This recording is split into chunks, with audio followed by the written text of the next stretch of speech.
Dollar versus रुपए। आखिर dollar के अगेंस्ट रुपए की वैल्यू इतनी लो क्यों होती जा रही है? इसके पीछे के क्या कारण है? क्या कभी डॉलर की वैल्यू रुपए के बराबर हो पाएगी? मींस $1 इज इक्वल टू 1 रुपए।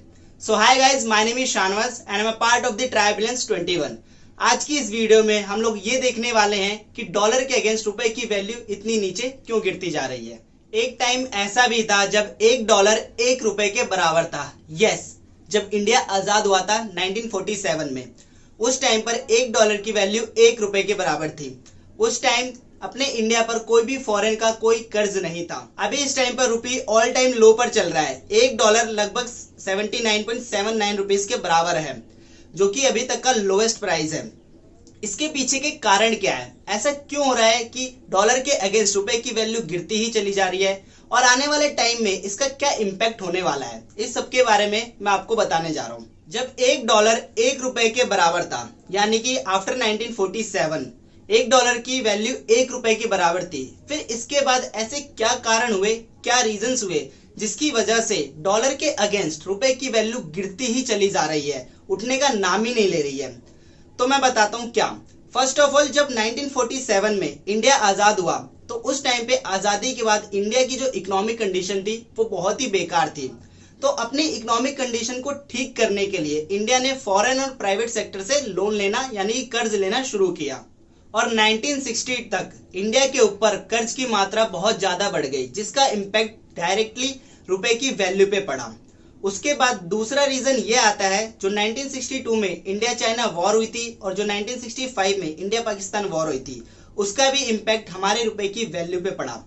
एंड एक बहुत बड़ा रीजन ये भी रहा, जो कि 1965 टू 1966 में जो सूखा पड़ा था, उस टाइम पर जो डिफेंस का खर्च था वो गवर्नमेंट के खर्च के 24.06% था, जो कि बहुत हाई था। 1966 में 1 पाउंड की वैल्यू 13 रुपए के बराबर थी और इसके बाद INR की वैल्यू सिर्फ और सिर्फ डॉलर के अगेंस्ट ही मापी जाने लगी। और अब इस टाइम पर INR की वैल्यू सिर्फ और सिर्फ डॉलर के अगेंस्ट ही मापी जाने लगी, जो कि दिन ब दिन गिरता ही चला गया। आफ्टर 1966 भारत की इकोनॉमिक कंडीशन बहुत ही ज्यादा बिगड़ती चली गई और इसका इम्पैक्ट डायरेक्टली रुपए की वैल्यू पे पड़ा। 1967 में $1 7.5 रुपए के बराबर हो गया और 1971 में ब्रेटन वुड्स सिस्टम भी कोलैप्स हो गया। ब्रेटन वुड्स सिस्टम एक ऐसा सिस्टम था जिसके अंतर्गत गोल्ड US डॉलर का बेस था। इसके अंडर 44 कंट्रीज आती थी, जिनकी करेंसी को डॉलर के अगेंस्ट ही आंका जाता था। 1971 में यह system president Richard M Nixon के द्वारा यह कहकर समाप्त कर दिया गया कि अमेरिका अब मुद्रा के लिए गोल्ड में आदान प्रदान नहीं करेगा। 1991 में इंडिया में जो इकोनॉमिक क्राइसिस हुए, उसका भी बहुत बड़ा इम्पैक्ट पड़ा रुपए की वैल्यू पर।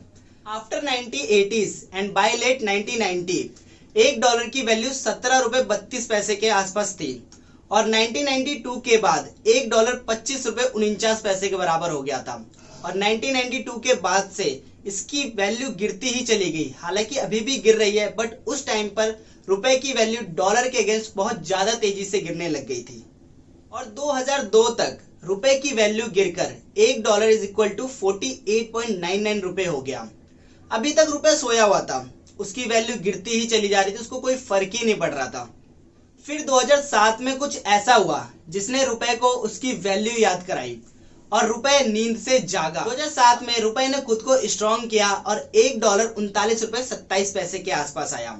ये वही साल था जिस टाइम पर इंडियन स्टॉक मार्केट में बाहर के इन्वेस्टर ने लगातार और ज्यादा इन्वेस्ट करना शुरू कर दिया था।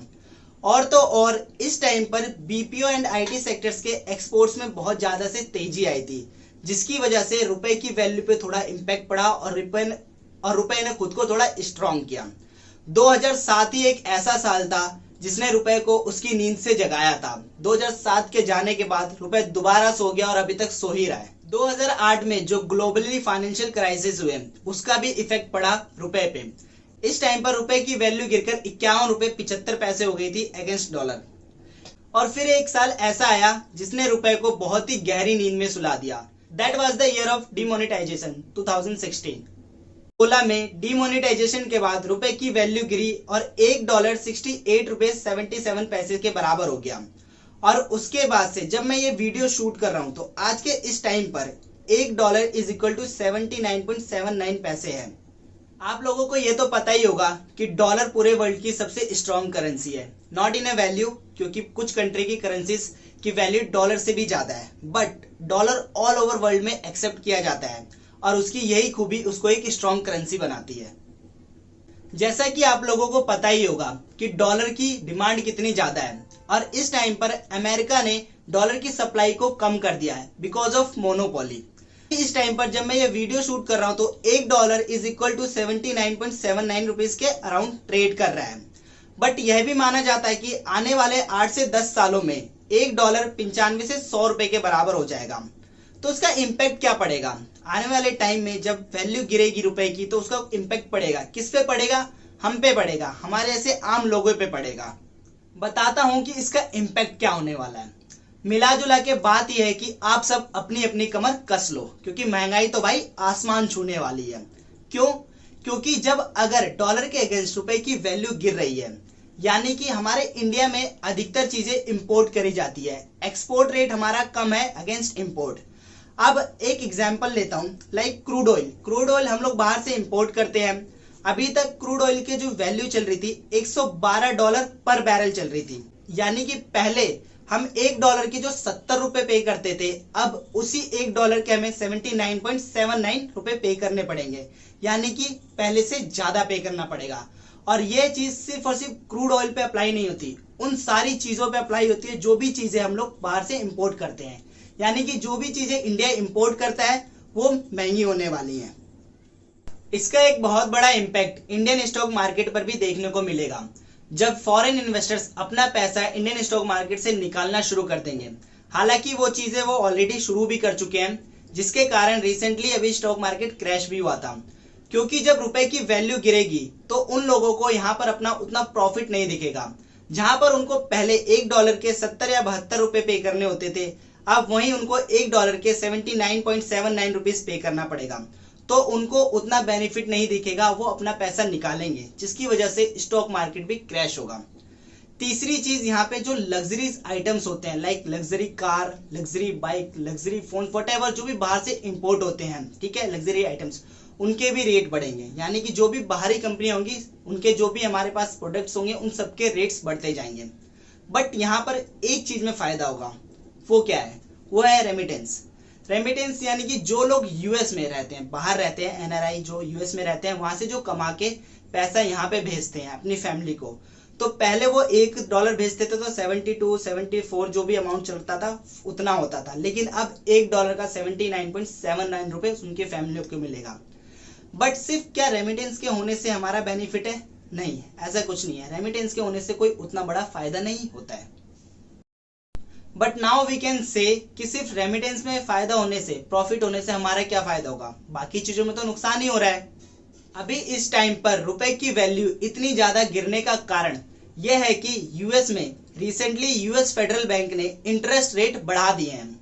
इससे क्या फर्क पड़ता है?